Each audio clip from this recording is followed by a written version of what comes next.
Napona nanga Congo Foot TV na image na ye ba image asika na Congo Foot TV. Mais est-ce que vous reconnaissez que Boyara 5 na match moko boye na stade? Bakosi. Boye teke ma bien que tout est côté pour. Ba série wana na ndo c'est la peine ba kadito no. Défenseur ça ma pas sopa iso ba sopa oti. Ka match renaissance c'est moni la nga. Ba équipe no comme le Waima. Nous avons préparé un sunde moko. Et ben neto iti kotala papa na prison était sur Bozaki. Akambo a 21 explique qui wana. Il y a on des arabes vraiment mauvais souvenir. Il y a on des kulu na ngana tika na bali. Tali saison. Mutabete un match belé à Bafan Santerra. Même ça comme ça na pionnier. Moi tete na kota match chanja. Jo o chila ngai. Eza ngana ponité. Musana ngai za ko beta ba to beta na bi. Après 2 matchs, 3 matchs à Coupe d'Afrique, na roza blessé, ba opérer nga péroné et 25 à 4 mois dans de mauvais souvenirs na ngai vie. Prochaine entraîneur ndeti na keta o ta o. Ba ye pa rata coupe na finale terrain na ye. Rameza nga raté na famille mais o to tika na équipe en tout cas relation avec Makasi. Nga la kene kuna na sima ko na équipe na ya ko panga. Tata finanga. Tout a nombre de buts total. Ah ba mona déjà na belo ba bia c'est na imana so bia o koli. Mission boyem sous na moni on sous na pas na bino. Organisation pena na moni en tout cas Congo Foot. Le chapeau bravo. Mission d'afma qui to Makasi. Mission Congo Foot. Duga bon en tout cas bo mais la bo.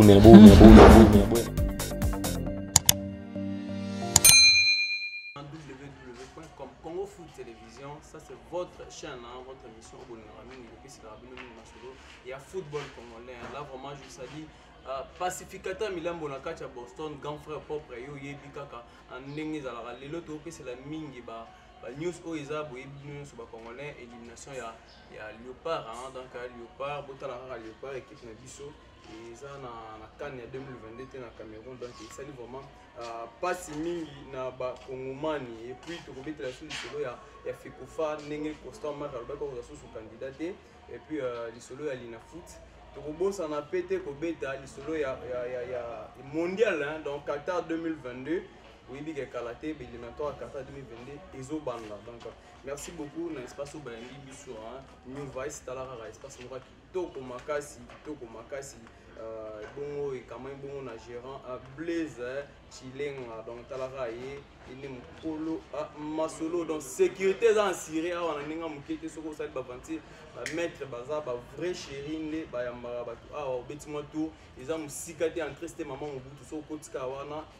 Na iska airways ya kalezala so wana baroyambo kitoko mingi penza mingi to beta lisolo ya Léopard, donc Léopard boyebi bino moko Léopard asali maramo pena yama be makasi za la raté na entraîneur Christian Sengi Biembi aza entraîneur moko qualifié na mboka na biso, mais to comprendre comment Christian Sengi Biembi a pu se comporter la façon wana. Donc bilan ya Christian Sengi Biembi est vraiment négatif, Christian Sengi Biembi a beti 10 matchs depuis avoir Léopard en tête à Léopard a beti 10 matchs. Na 10 matchs à beti wana a gagné que 2 matchs, a sali 3 matchs nul et bon 5 défaites. Donc 5 défaites. Premier match na a betaka ezalaki bongo na Algérie, hein, donc ezalaki ba match moko amiko na Algérie, to salara bongo 1-1. Deuxième match ezalaki contre Côte d'Ivoire,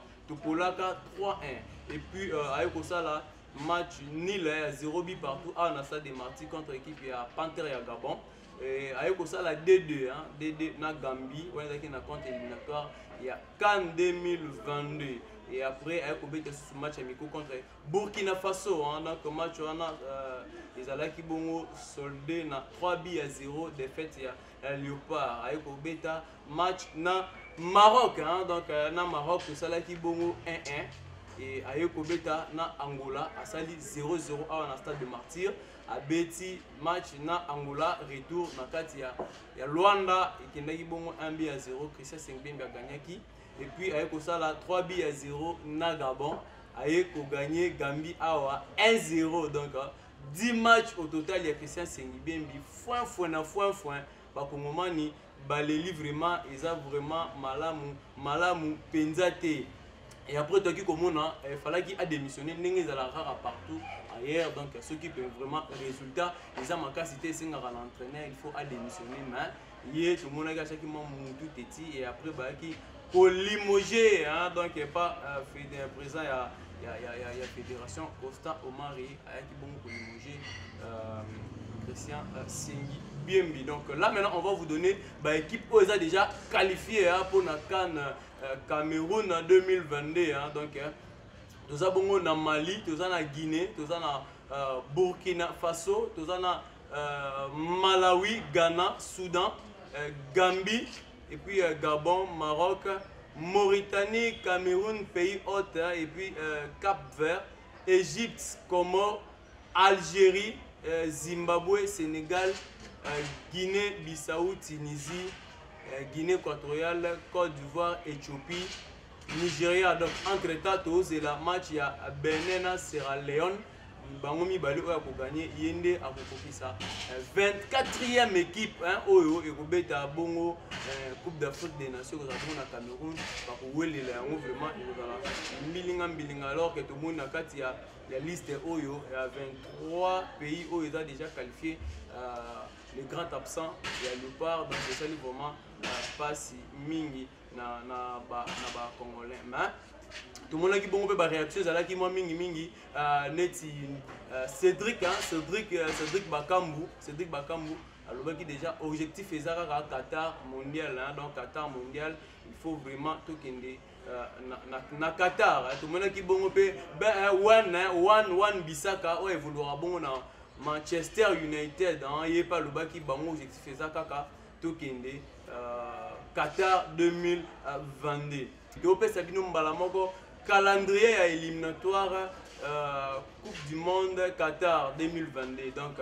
zone Afrique biso toza bongo na groupe J hein, donc groupe J toza bongo na RDC Bénin Madagascar Tanzanie donc moi yango ya kocha sérieux to boyilo bien comme to kende kité bokomi ko kanga bandoki po biso na Congo bandoki nde to lukaka liboso nani onga to boy moi yango bobongisa déjà makambo awa sélectionneur azate bolu club déjà sélectionneur mususu oya kokumbela Léopard na biso pour éliminatoire et à Qatar 2022 pour la nité boy la biso ta ba mindele pe to monara lokola ba Hervé Renard donc alors ça rappelle Moussa il y a Malunga donc première journée pour beta mabongo pendant première journée là deuxième journée et ça bongo le 15 hein, le 15 juillet donc le 15 juillet donc du 1er au 15 juillet d'être beta première journée et puis troisième et quatrième journée Robeta Mabongo les 30 hein, les 30 août le 7 septembre d'être beta troisième et quatrième journée cinquième journée et ça bongo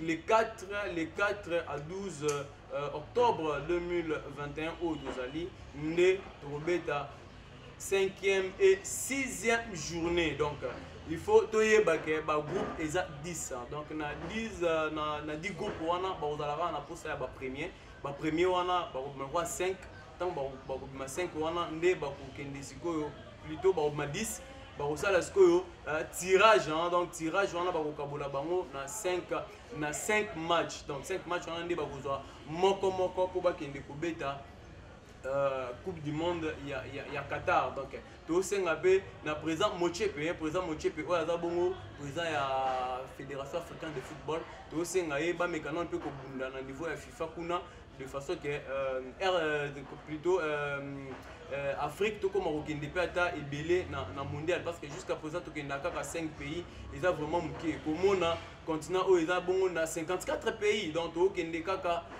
5 en tout cas ils a vraiment Mouké makasi vraiment et puis tozolo bela solo ya fédération na biso Constant Mari alobaki bongo élection oyo ezo na décembre akozala candidaté to éviter ba kongomani vraiment ba misusu ba tungisa misusu pe ba leli donc après avoir servi RDC pendant 13 ans na tête ya Fekofa alobi turu akozala na candidat mais azosenga kaka na bakonzi ya mboka ba meka vraiment kobongisa côté wana parce que ata soki mutu mususu aye parce que ditungulu eza mo trop kuna attention mutu soyez vous allez moi pas si tout le monde qui bon le par que nous bête en Libreville le par qui vole na awa na 21h donc na 21h le par vol à comment qui bon na Libreville na 1h donc ils a vraiment moi pas c'est on est dans organisation malunga penza té et bon beaucoup mais attends moi 2 jours avant pour nous préparer match on a ils allera vraiment bien donc bah comme il a 1h le temps va récupérer match na 17h ils allera qui vraiment moi pas si makasi maintenant côté ministère et sport depuis que le gouvernement de Bimakala Mingité tout beau ça vraiment Amos Mbayo qui tengue bongo ministre et sport et RDC en tout cas foi papa ministre to senga na vraiment démissionner na yo vous allez tout bien et au tigre la biso bongo na biso ya moi to senga na Fachi Béton si ya moyen zoom c'est la biso ata ministre Oyazala déjà wana apesa ba coupe neti Denis Kambai Chimbumbu talara ye aza sportif à solo sur cheli biso wana ekozala vraiment eloko moko ya malamu mingi donc toyebake na lina foot tobetaki bongo 22e journée ezalaki bongo lobby tomonaki équipe ya Ranger a polaki bongo na équipe ya Don Bosco na stade des Martyrs là qui vraiment passe mingi komona bande ba tout Lumbashi ba yeba beti Ranger awa 2-0 et ça là qui bango moi Sony et puis Renaissance à équipe chère ya évêque Pascal Mukuna oya na rotika monte biso to ba na micro papa évêque kanga marande na ACK ndezala yo Renaissance et ça la yo ta Renaissance ça ba sporteur papa talara ba défaite ndenge ezolandana donc lobby sanga balende a beta qui Renaissance du Congo début vraiment il y a 0 donc ça là qui vraiment pas si mingi donc news nous sommes attendu que avec club a kobeta 200e match na ye ya Afrique donc contre Simba donc ba kobeta bongo na Tanzanie donc vous avez match moko vraiment décisif pour na ba vekli bien pour baza sur na chance mingi te ya koleka na étape oyo bazali donc il faut vraiment ba bunda ba gagner match wana to bien que avec les bana ba absence ezama mingi to mona ki absence ya Obed Mayamba jusqu'à présent nous staff technique ba récupérer été à l'infirmerie et puis to mona ki susu Ernest Luzolo est pas blessé et puis Juma Chabani yepe à côté infirmerie donc il a vraiment moi passe mingi to bosenité retour signé na l'As Vita Club il y a Luvumbu donc à Luvumbu azongi bongo na kati ya il y avait club donc il y a pour talara kuna pena avec club Mikolo foi le mot simba on avait club T mais bayaya bazo bunda kaka po ba pesa bande ko moi et le komo ya bien tobo sanate to landa ki bongo François moi na kabulo donc abagi soke zalaki falaki sengi biembi a démissionné tant kaka to zalaki éliminé falaki démissionner déjà mais yoyebi ouais za critique ya ba congolais donc congolais pour démissionner za la vraiment moi passe mingi et puis transmission ya match Gabon RDC babimbongo liamaki wana ya ebele mais to ki kolandela mo vraiment na source il paraît-il que le gouvernement congolais a pesé une bonne wanate bon et bimaki na moté donc à moko pe so ozi ofandi na ndako na yo obetera biso ba masolo moko ya lokuta il a vraiment na tina moko penza te to bosa na te na lina foot Mazembende aza bongo premier avec 43 points et puis Lupopo Alandi na 39 points avec Club aza na 38 points Maniema Union 37 points Sangaba Lende 37 points de Saint-Pierre Mutema Pembe équipe chère ya Vidier Chimanga ils a bongo na 30 points Ranger donc Ranger ils a bongo na 27 points Don Bosco 26 points Blessing Blessing a dans la 25 points Renaissance du Congo il a 25 points JSK a dans la 23 points Simba a dans la 21 points RCK de Kinshasa bango bazana 18 points Lubumbashi Sport bazana 16 points Dauphin Noir aza na 13 points donc oui bagay mutu akangi vraiment liste ya classement oyo eza bongo groupe Bazano aza bongo na 11 points mais maintenant tozozonga nanu na régie total nanu ndenge ba kongomani ba sepelaki te ndenge élimination ya Léopard et Salamaki na moyen moko vraiment ezalaki bien penza te et après tokozonga awa pour continuer masolo. Merci Régis.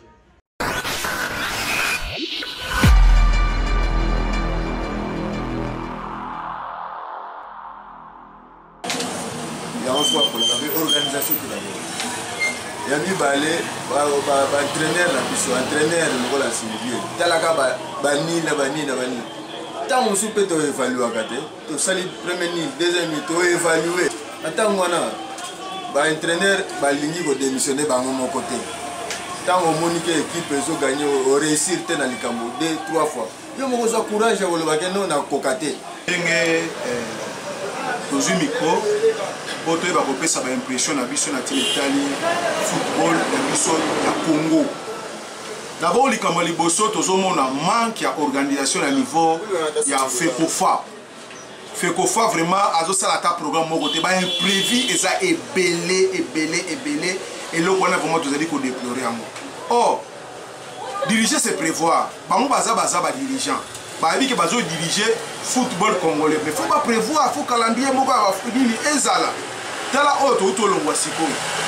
Équipe lokola Angola auto mesala ko beta aller retour. Mais ayo gagner Gabo et pas la bango 2-0 mais biso to ko quitter. Pour la nini? Tout le monde est présent à biso à Oumeli, il y a ça qui parle des choses naïves. C'est vrai, à jeter éponge, c'est bien. Pas pour n'appeler Moutou Moussoussou, ah voilà bah idée Moussoussou pour équipe la biso ya Congo et émerger. Tolongwe na kan.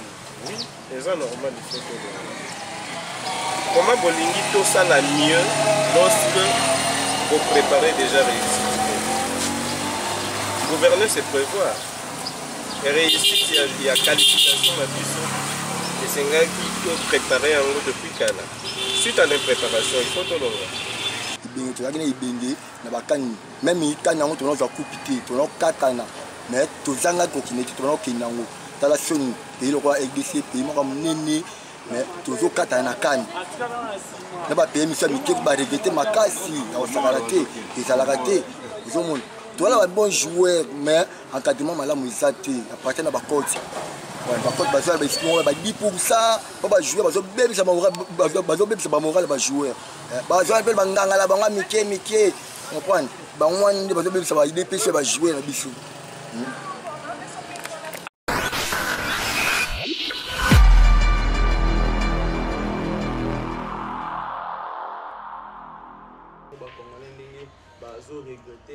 Regretter vraiment Andrea Badila donc à Leli vraiment Andrea Badila Leli le pas fallait qu'il y na Coupe d'Afrique wana ni ça la biso bien makasi donc côté vraiment il y a coach Christian c'est bien lui en tout cas gars faisait belé erreur faisait belé donc au monde aux beta match na libanda match aux beta aux lukata nil en tant aux lukata nil fallait qu'il akanga hein un mot peu que la rabais bon Jean Florent Bengi Kwange donc alors ce qui est indélé à Kangara vraiment makasi fallait qu'il ukanga nanu ukanga ukangi après pour fongo la ciment donc et là au moins et fait ça biso que passe na Congo relève et à la penza te donc au moins ba joueur bazalaki na équipe d'âge pour ba matsa bango na senior équipe A ezalaka moi passe vraiment parce que bah jouer le quoi bah Trésor Poutou en tout cas je suis pas contre Trésor Poutou mais ils ont mérité les sous place dans l'équipe nationale parce que au moment où ils ont fait un match à bon aux meneurs des jeux Trésor Poutou en tout cas ils a vraiment moi passé alors que bah Fabrice Ngoma bah là qui va falloir que mes kata bah Fabrice Ngoma donc comment on a que ça c'est une idée mine terrain Zadio a aussi sa match donc les deux béli le pas on a vu surtout comme ça match là Zadio ils a vraiment moi passe ma casse et puis fallait qu'il pour Congo Foot télévision fallait qu'il azwa kaka équipe ya Chanouana hein équipe ya Chanou beta ki Chani là qui n'a bien presta qui n'a bien azu bango che bango na terrain wana a modifier kaka ba publicité ya ko modifier il ça là moi bien ma casse vraiment ya wana to singala sélectionneur oya koya donc abongi ça vraiment moi bien pourquoi pas pour me rappeler ba jouer ko ba Juma Shabani ça peut mauvais te faut me karabango parce que tout le monde appelle baisama mpe kotongo babandaka ezala mpe kaka bongo lokola baje mais ekomai na moment moko boye bazwaki mpe maîtrise donc un chico bokoli donc faut bamekaka mpe bajoueur wana esalaka mpe moi bien makasi vraiment donc tolobela susu mambo ya linafoot awa mpe classement ya linafoot bomeka nanu obongisa mpe kote na bino wana bacalendrier na bino biso olobaka à chaque fois il faut etutalaka mingi na calendrier ya CAF donc soki bosala calendrier na bino botalaka mpe lisu kote ya calendrier ya CAF parce que okomona bajoueur ebele baéquipe ebele balingaka susu kobeta bamatch ya linafoot te mpo bayebi ke match inter CAF ezali donc aza omibangisa na ye mpo akoya kozwa choc yo yebi kaka na kongo ndenge ekoma soki ozwi choc e wana etali kutu biso te donc maintenant soki tozongi na fédération sikoyo awa Costa Omar alobi akozwa susu candidat te donc yango oyo déjà toyebaka nani akoki koremplacer Costa Omar eza vraiment moi passe il faut perdre un géant lokola Costa Omar kotika football congolais moko mpe azala bamabe na ye mais aza mpe na babolamu na ye ebele oyo asala donc ezalaka mpenza bien mpenza te monaki bajoueur donc bazokweyisela mingi organisation ya fédération alobi ye azwaka mbongo na retard mbongo na retard donc bajoueur ti bayaki oyo bautaki libanda bayaki na mbongo ya fédération donc gouvernement epesaki bango mbongo na retard donc toya susu côté ya stade des martyrs bino mo bomona stade des martyrs na état oyo ekomeli donc tosenga na président de la république Fachi Beton amekana kotala mpe kote wana ekozala vraiment eloko mo malamu mpo ani kaka te botonga stade mosusu mbala moko ala parce que bobongisaka stade des martyrs combien de fois babongisa stade wana baministre bongi baleka babongisaka stade wana mais ebongana ngo kaka te bolia aliaka bambongo donc alie mbongo mais eloko ezobonga kaka te eza vraiment bien penza te. Là je salue Igo Chan tomonaki déjà fondation Igo Chan eza déjà na kati ya Kinshasa Igo Chan na kati ya Londres na pesi mbote belé moi c'est mbiji sans oublier l'agent dia na kati ya France na pesi mbote masa na Mike na France na pesi mbote belé Landry Mundemba na kati ya Autriche pédale les autres continuer na kati ya Autriche Landry Mundemba donc faut tous à la Chico Ngongo Rachel Bahati mwana ngalima solo na pesi mbote belé Gérant Blaise donc tous à la wana to senga mingi na ba abonné nyonso ya Congo Foot Télévision bo s'abonner massivement parce que jamais déci absolument toujours un bon joueur qui a fait dendanga donc biso to mbela bino ba jogo ba yebana no ba yebana te awa nde baleka so za na posa o le kapé na émission na biso benga ka ba numéro za na se wana tokoyamba yo salaka neti baliona biso gabo basalaka baliona nga gabo pena na pisi bino mbote belé parce que bino mo bapele ezalaka mo belé bandeko na nga ya Boston donc États-Unis d'Amérique na pisi bino mbote belé bana nchangu na lela bino fort bana nchangu ngai bana nchangu na pisi bino mbote mingi donc bana nchangu na lela bino trop na bosse était équipe les rejetons équipe chère ya pasteur Moirabu Djogo Obed Mayamba Djogo ya AS Vita Club Jésus Mouloko Dikapel na Vita na pesi nombo tebele sans oublier présent ya ba sporteur présent Vicky la grâce présent Vicky émission yango veto zela yo to betana na masoro ya avec club donc venanga Pichu Luzembo to bosani de fondation Toussi Luzembo Pichu donc il a vraiment moi bien pour son bandeko talaka neti fondation Igo Chan ya mwana mwasi asali fondation pas son bandeko baza na kati ya RDC il a vraiment bien makasi donc beaucoup ne toujours ko s'abonner na chaîne na bino au bolinga mingi Congo Foot télévision et puis tout le monde qui incident moko munene lekaki na match ya Éthiopie Côte d'Ivoire donc match Éthiopie Côte d'Ivoire match ane katamaki na 22e na 82e minute donc match katamaki suite arbitre azwaki mo ba malaise mo be wana ndeto bika na football ndenge ezalaka ce arbitre central azwi malaise c'est que 4e arbitre ne faut à remplacer mais dommage 4e arbitre azalaki bongo azalaki bongo ivoirien akoki te koarbitre match ya pays na ye. Donc merci beaucoup na bandeko nyonso Congo Télévision na bosani te ya Ngoma derrière la caméra ya Ngoma Jérémy Ngoma bandeko nyonso Congo Foot Glody Manzanza autrement dit Neymar po balora Saint-Tiche Fungula de Kisi Konde Saint-Tiche Fungula photo solo yo ebika kandenge ezalaka Marius Ndingi je te salue mon frère photo tout le monde donc nous avons na régie tous en nous extrait ya bi oyo Obed Mayamba achaki et après tout ozonga awa tout clôturer émission mon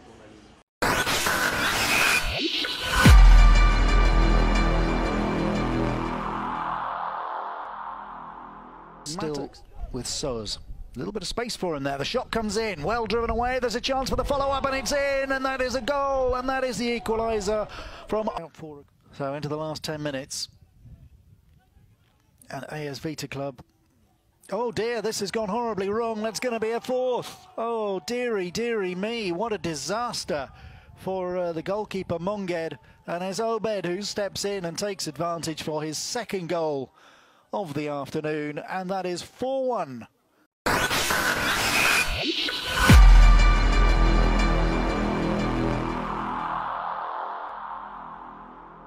Merci beaucoup la régie donc nous sommes via Obed Mayamba pour checker Aza numéro 9 moko comment merci beaucoup to bossanité Epefkin ba nous des arènes Epefkin Babé de Ligue de 20 championnat zate équipe romate zate équipe okitape ezate wana siko to ebité sur komi football en nini bande bomi hotel la biso na côté wana ezalaka penza de football ebungaka ntango bobeta bobi ke monte ezali équipe okitape ezali donc eza penza moi passe mingi donc na Lifkin na tante Lifkin le Bobo OCD équipe chère ya Carlos Barouti ils a bongo à premier mais car il y a 4 points deuxième na ye donc aza vraiment na posa à mata vraiment Epefkin donc bazo beta Jogo Tigonde aza biter ya Epefkin de première division vous sentez équipe Jade équipe Jade où il y a des veaux baza bongo pe na matanga bautaki ko bungisa 16 jours na bango moko na combo ya Dave Milambo donc comme ça Dave Milambo Faki et salut vraiment moi à passe mingi donc pour retenir exact Léopard azate na kan oyo ezoya donc objectif ezali tokende mondial ya Qatar 2022 donc émission ya mokona lelo esuki awa là je dis merci à Yaya Ngoma derrière la caméra. Ce beau c'est bien qu'il émission en tout cas boloba merci na réalisateur Pichu Masia donc et puis cadre oba yambaki biso cadre moko kitoko yambaki biso New Vice donc New Vice et kamama boko et kamama kabongo na gérant à Blaise donc dans la cadre moko ça bien makasi vraiment et moko fo betaka moi tout wana eza musikate na tracité maman mobutu soko ye wana ba donc moi tabape ezali moi masanga malili ezali bango bana nyonso awa numu bozomona ka espace VIP eza ya kitoko makasi mingi pesi bande nyonso poto bana Londres na pesi bino mbote ebele Igochan mama Nicole Loboko na pesi mbote YouTube team mama Nadège na pesi bino mbote mama Sandra na Manchester na pesi bino mbote Francis bonne année na kacha Suisse na Jamax na pesi mbote sans oublier Diogo Meshaki Elia na pesi mbote ebele bisiko zali na bosel bongote Yannick Bangala R4 ngala benga ko R4 Dieu merci mboka ni bezwa nzambe ya ba numéro 9 na pesi mbote ebele siko zali sans oublier Congo Airways Dark Kabangu ma famille na pesi bino mbote famille Shimo na famille Ngoma Chiko Boko liyene mtazalaki na supervision de l'autre pesi bino mbote botika mano bisika bozali kutani Nicolas Ali merci napona nanga Congo Foot TV na image na ye ba image sika na Congo Foot TV. Mais est-ce que vous reconnaissez que vous avez 5 dans le match où vous avez dans le stade? Bakosi. Vous êtes bien avec tout ce que vous avez. La série wana nando c'est la peine ba kaditondo. Défenseur ça m'a pas sopa, ils sont pas sopa. Quand match renaissance c'est mon là. La équipe ne comme le Waima. Vous avez préparé un sonde mon. Et ben neto iti kotala papa na prison était sur Bozaki. Akambo event on explique qui on. Il y a un des arabes vraiment mauvais souvenir. Il y a un des coups n'angana tika na bali. Tali saison. On t'a bêté un match belé à avant terrain. Même ça comme ça pionnier. Moi tete na kota match change. Jo o chila ngai. Ezanga na ponité. Musana ngai za ko beta ba to beta na bi. Après 2 matchs 3 matchs à Coupe d'Afrique na ko blessé ba opérer nga péroné. Et 25 à 4 mois dans de mauvais souvenirs dans la vie. Prochaine entraîneur n'était na ta o ta. Ba ya pas rater coupe na finale terrain. En maison a raté na famille mais auto tika na équipe pendant en tout cas relation avec Makasi. Na kene kuna na sima ko équipe na yako panga. Tata finanga tout a nombre de buts total. Ah ba mona déjà na belo ba bia c'est na imana so bia ukoli. Mission boyem sous na moni on sous na pana bino.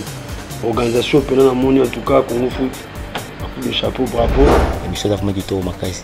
Émission Congo Foot. En tout cas, bon, mais là, bon.